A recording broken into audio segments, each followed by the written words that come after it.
Écoutez Parole vous propose l'homélie du Père Philippe Kouadou-Ledoux pour le dimanche 1er juin 2025, 7e dimanche de Pâques de l'année C. La première lecture tirée du livre des Actes des Apôtres, chapitre 7, versets 55 à 60, nous relate le martyre d'Étienne. Le psaume 96 magnifie la toute-puissance de Dieu.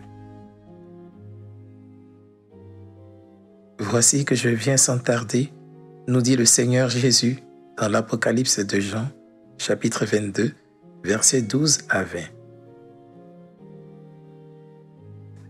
Dans l'Évangile de Jésus-Christ selon saint Jean, chapitre 17, versets 20 à 26, Jésus prie pour tous ceux qui ont mis leur foi en lui.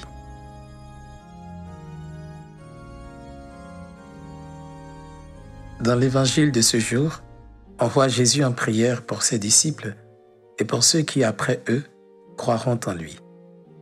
En clair, Jésus a aussi prié pour chacun de nous. Cela montre que cette prière de Jésus n'est pas ponctuelle, elle est permanente. On peut dire sans risque de se tromper que Jésus est continuellement en prière pour chacun de nous. Établi auprès de son Père, il ne cesse d'intercéder pour nous. Et cette prière montre que deux choses lui tiennent à cœur. La première, que le monde croit que tu m'as envoyé. La seconde, qu'il contemple ma gloire.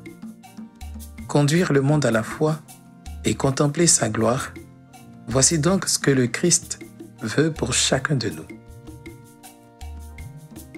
Pour conduire le monde à la foi, il faut emprunter le chemin du témoignage. Le témoignage peut se définir comme l'action par l'Esprit Saint et dans l'Esprit Saint.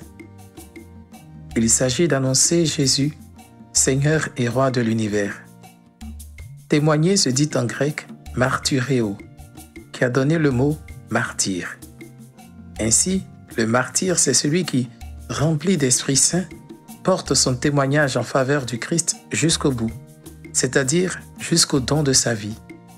Ce fut le cas d'Étienne dans la première lecture et de beaucoup d'autres chrétiens après lui. Toutefois, le témoignage a une dimension communautaire, ecclésiale. Certes, chaque chrétien est appelé à témoigner, mais tous les chrétiens sont appelés à témoigner en Église. Dans l'Apocalypse, l'épouse qui, avec l'Esprit, appelle à la foi en disant « Viens », c'est l'Église. Et le témoignage que l'Église a à rendre, c'est celui de l'unité. Qu'il soit un pour que le monde croie. Le monde croirait davantage si les chrétiens étaient unis. Oh, combien sommes-nous divisés! Chacun veut vivre seul et à sa façon sa foi, une sorte de christianisme à la carte, en fonction de ses humeurs, de ses opinions individuelles ou politiques. Ce que Dieu veut, ce ne sont pas 1000 chrétiens chaque dimanche disposés les uns à côté des autres comme des patates au marché et qui prient chacun pour soi. Ce qu'il veut, ce sont des personnes qui, en raison de leur commune appartenance au Christ, n'ont qu'un seul cœur et qu'une seule âme. C'est le signe du pain formé à partir de plusieurs grains de blé moulus ensemble ou encore le vin obtenu à partir de plusieurs grappes de raisin pressées ensemble. Pour contempler la gloire de Dieu, il faut d'abord le connaître, ensuite l'aimer de tout son cœur. Il est important d'aller à une véritable connaissance de Dieu, en scrutant les Écritures, en développant avec lui une intimité particulière, profonde et vraie. La connaissance de Dieu n'est jamais totalement acquise. Jésus lui-même dit « Je leur ai fait connaître ton nom et je le ferai connaître ». Il s'agit alors de se laisser continuellement instruire et guider par l'Esprit, en toute humilité, être sans cesse animé de la soif des paroles de la vie éternelle. Parfois, on se sent doté d'une maturité spirituelle et d'une connaissance de Dieu qui n'ont nullement besoin d'être éclairés par qui que ce soit. On pense tout savoir après ces nombreuses années de pratiques religieuses. C'est ce sentiment de suffisance qui habitait les accusateurs d'Étienne. Dieu est une quête éternelle. On ne finit jamais de le chercher ni de le connaître. Une prière d'intercession dans l'Office des heures dit ceci: donne à ceux qui te cherchent de te trouver, et à ceux qui t'ont trouvé de te chercher encore. Frères et sœurs, nous sommes invités à construire l'unité et à grandir dans la connaissance de Dieu. Mieux on connaît Dieu, et mieux on l'aime. Mieux on l'aime, et mieux on aime son frère et sa sœur dans la foi. Cet amour dans la foi produit l'unité qui donne au monde de contempler la gloire de Dieu et de croire en lui. Mais tout cela n'est possible que par la force de l'Esprit. C'est lui qui nous enseigne la vraie connaissance de Dieu. C'est lui le ciment de l'unité de l'Église.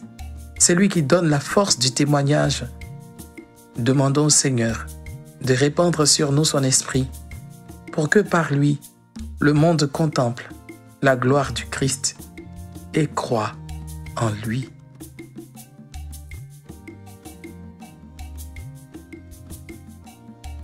Reprenons cette invocation à l'Esprit Saint.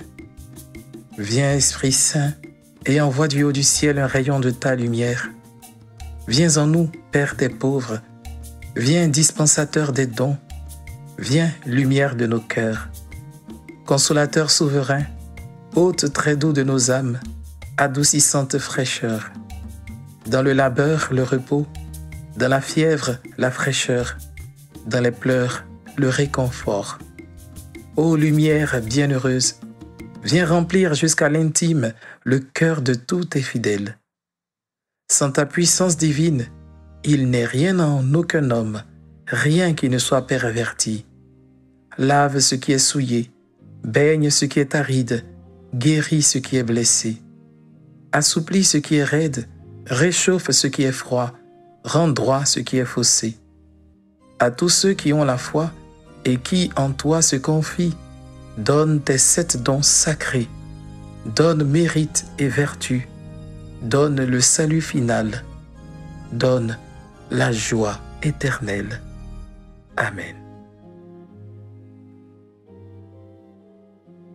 Pour cette semaine, je te propose de chercher à découvrir chaque jour un don de l'esprit. Sagesse, force, intelligence, science, conseil, piété, crainte de Dieu. Tu peux t'appuyer sur le catéchisme de l'Église catholique.